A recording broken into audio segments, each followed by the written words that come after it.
Success అంటే చాలా కాంప్లికేటెడా? చాలామంది సక్సెస్ అంటే చాలా కాంప్లికేటెడ్ అనుకుంటారు. But actually success is simple. చాలామంది సక్సెస్‌కి సీక్రెట్స్ ఉంటాయి. సక్సెస్‌కి షార్ట్ కట్స్ ఉంటాయి అనుకుంటారు. కానీ సక్సెస్‌కి అసలు ఎటువంటి సీక్రెట్స్ ఉండవు. ఎటువంటి షార్ట్ కట్స్ ఉండవనమాట. రోజు మనం చేసే మనకు చిన్న చిన్న పనుల్ని కన్సిస్టెంట్‌గా చేయాలి. ఆ కన్సిస్టెంట్ స్టెప్స్, తర్వాత చిన్న చిన్న విన్స్ అవే మనకి పెద్ద సక్సెస్‌గా మారిపోతాయన్నమాట.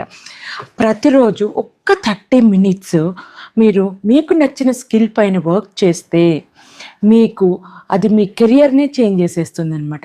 Just 30 minutes a day on your skill can transform your career. మీరు కనుక సక్సెస్ అనేది చిన్న చిన్న స్టెప్స్ వల్ల సింపులే అని నమ్మితే నాకు సింపుల్ అని కమెంట్ చేయండి.